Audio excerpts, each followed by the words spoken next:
दोस्तों, स्पोर्ट्स की दुनिया एक ऐसी दुनिया है जो आपको शोहरत, पैसे, नाम सब कुछ देता है। खासकर अगर क्रिकेट के खेल की बात करें तो वो दौर अलग था जब क्रिकेट के खिलाड़ियों को बहुत ही कम पैसे दिए जाते थे। हम सब जानते हैं कि आज विराट कोहली हो या फिर अंडर 19 से मशहूर हुए शुभम गिल, सभी एक बड़ी आलीशान जिंदगी जी रहे हैं। लेकिन दोस्तों, आप इसे क्रिकेट से जुड़ी कोई वीडियो सोचकर इसे स्किप करने की सोचें तो जरा रुकिए, क्योंकि आज की ये वीडियो सिर्फ क्रिकेट लवर्स के लिए नहीं है, बल्कि हर एक आम आदमी के लिए जो अपनी फील्ड में नाम कमाना चाहते हैं। किसी भी फील्ड में सक्सेस हासिल करने के लिए कैमरे से दूर और पर्दे के पीछे काफी मेहनत होती है। और आज हम आपको मशहूर इंडियन क्रिकेट प्लेयर्स की संघर्ष की कहानी के बारे में बताएंगे। उमेश यादव। आइए सबसे पहले बात करते हैं इंडियन क्रिकेट टीम के फास्ट बॉलर उमेश यादव की। एक कोयले की खदान में काम करने वाले मजदूर के बेटे, भारतीय तेज गेंदबाज उमेश यादव का सफर बड़ा ही संघर्ष से भरा हुआ रहा है। उनके पिता उत्तर प्रदेश के देवरिया जिले के कोयले खदान में काम करते थे और यादव ने अपना बचपन भी मजदूरों और उनके परिवार के साथ गांव में बिताया। उमेश का सपना कभी भी क्रिकेटर बनने का था ही नहीं। वो तो सेना या पुलिस बल में काम करने का सपना देखते थे, लेकिन भाग्य की उनके लिए एक अलग ही योजना थी। जब वो 20 साल के थे तो उनके एक दोस्त ने उन्हें क्रिकेट खेलने के लिए प्रोत्साहित किया। बस फिर क्या, उन्होंने पहले टेनिस बॉल क्रिकेट टूर्नामेंट से खेलने की शुरुआत की और उसमें सफलता मिलने के बाद उन्होंने फिर कभी पीछे मुड़कर नहीं देखा। 22 साल की उम्र में वो भारत के लिए खेलना शुरू कर दिए। 23 साल की उम्र में उन्हें 2011 इंडियन प्रीमियर लीग की नीलामी में दिल्ली डेयरडेविल्स ने 56 लाख रुपए में खरीदा। और जैसा कि हमने वो अंग्रेजी में कहावत सुनी है ना कि चेंज इज कांस्टेंट, इन्हें भी आईपीएल में आने के बाद कई सारे बदलाव से गुजरना पड़ा। दिल्ली डेयरडेविल्स के लिए 4 सालों तक खेलने के बाद उन्होंने केकेआर के लिए 4 सालों तक खेला। इसके बाद रॉयल चैलेंजर्स ने उन्हें साइन किया और वापस साल 2021 में दिल्ली ने उन्हें खरीद लिया। आज उमेश यादव इंडियन टीम के एक स्ट्रॉन्ग खिलाड़ी हैं। रविंद्र जडेजा। ऑलराउंडर होने के लिए जाने जाने वाले रविंद्र जडेजा की जिंदगी में एक वक्त ऐसा भी आया जब वो जिंदगी से इतने निराश हो चुके थे कि उन्होंने क्रिकेट छोड़ने का मन बना लिया था। ऐसा उन्होंने क्यों सोचा, इस बात को समझने के लिए हमें घड़ी की सुई को पीछे करके गुजरात के एक 1 BHK फ्लैट में जाना होगा, जहाँ जाडेजा परिवार का जीवन काफी संघर्ष से गुजर रहा था। रविंद्र जाडेजा की माँ सरकारी हॉस्पिटल में नर्स का काम करती थी और उनके पिता वॉचमैन के रूप में काम करते थे। रविंद्र पहले से क्रिकेट खेलने के शौकीन थे और इसी खेल में आगे बढ़ना चाहते थे, लेकिन परिवार की आर्थिक समस्याओं के कारण उन्होंने अपने सपने को कभी हकीकत में बदलने का नहीं सोचा। लेकिन उनके सपने को पंख महेंद्र सिंह चौहान ने दिया। वो जाडेजा के कोच बने और उन्होंने जाडेजा के स्किल्स को बेहतर बनाकर उसे काफी प्रोत्साहन दिया। जाडेजा ने भी अब ठान ली थी कि वो अपने परिवार की समस्याओं को उनके सपनों में अड़चन नहीं बनने देंगे। लेकिन फिर कुछ ऐसा हुआ जिससे वो टूट गए।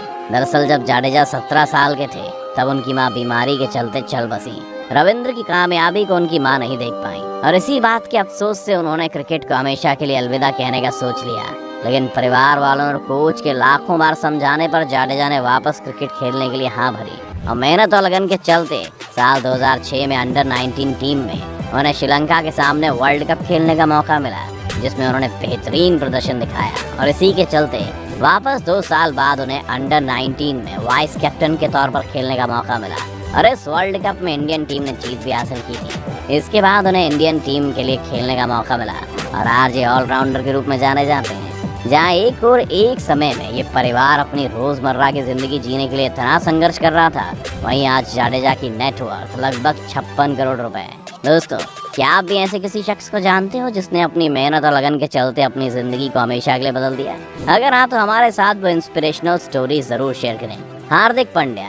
उमेश यादव से अब बात करते हैं इंडियन क्रिकेट टीम के एक इम्पोर्टेंट प्लेयर हार्दिक पांड्या की। हार्दिक पांड्या का नाम एक ऐसा नाम है जिससे भारत का हर क्रिकेट प्रेमी अच्छी तरह से वाकिफ है। चैंपियंस ट्रॉफी में पाकिस्तान के खिलाफ फाइनल मैच में उनका प्रदर्शन हो या आईपीएल में अपनी टीम मुंबई इंडियंस के लिए उनकी बेहतरीन स्किल्स, हार्दिक पांड्या ने बहुत ही कम समय में अपने लिए टीम में और लोगों के दिल में जगह बनाई है। हार्दिक पांड्या अपने भाई कुणाल के साथ बचपन से ही इंटरनेशनल लेवल पर क्रिकेट खेलने का सपना देखा करते थे, लेकिन लिस्ट में मौजूदा ज्यादातर क्रिकेटर्स की तरह इनका परिवार भी आर्थिक तंगी से जूझ रहा था। इसी कारण उन्हें अपने माता पिता के साथ सूरत से वडोदरा शिफ्ट होना पड़ा, जहां उनके पिता अपने परिवार का पेट पालने के लिए तरह तरह की मामूली नौकरियां किया करते थे। मामला तब और बिगड़ गया जब उनके पिता को कई बार दिल का दौरा पड़ा। हार्दिक ने एक इंटरव्यू में कबूल किया कि पैसे कमाने के लिए एक के बाद एक गाँव में जाकर वो 400 से 500 रुपए के लिए लोकल टूर्नामेंट मैचेस खेलते थे। इतना ही नहीं, वो और उसका भाई अक्सर दिन भर नूडल्स की एक प्लेट पर गुजारा करते थे। हार्दिक के सफर को देखकर तो बस एक ही ख्याल मन में आता है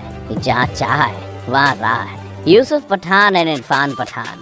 अगर संघर्ष की बात चली रही है दोस्तों, तो हम पठान भाइयों को इस लिस्ट में शामिल करना कैसे भूल सकते हैं। इरफान पठान और यूसुफ पठान अपनी अद्भुत क्रिकेटिंग क्षमताओं के कारण आज भी जाने जाते हैं। यूसुफ अपनी पावर हिटिंग के लिए जाने जाते हैं, तो वहीं इरफान ने अपनी बेदाग स्विंग गेंदबाजी से अपनी पहचान बनाई। दोनों भाई भारतीय क्रिकेट में ऐतिहासिक पलों का हिस्सा रहे हैं, लेकिन क्या आप जानते हैं उनका बचपन कांटों से भरा हुआ था। पठान परिवार को शुरू में अपने दिन एक मस्जिद में गुजारने पड़ते थे, क्योंकि उनके पास रहने के लिए अपना खुद का घर तक नहीं था। काफी समय एक एक पाई जोड़ने के बाद उनका परिवार बेहद ही छोटे से एक रूम के घर में रहने लगा। इस एक रूम के घर में यूसुफ, इरफान, उनकी बहन, भाई और माता पिता सहित 5 लोगों का परिवार रहता था।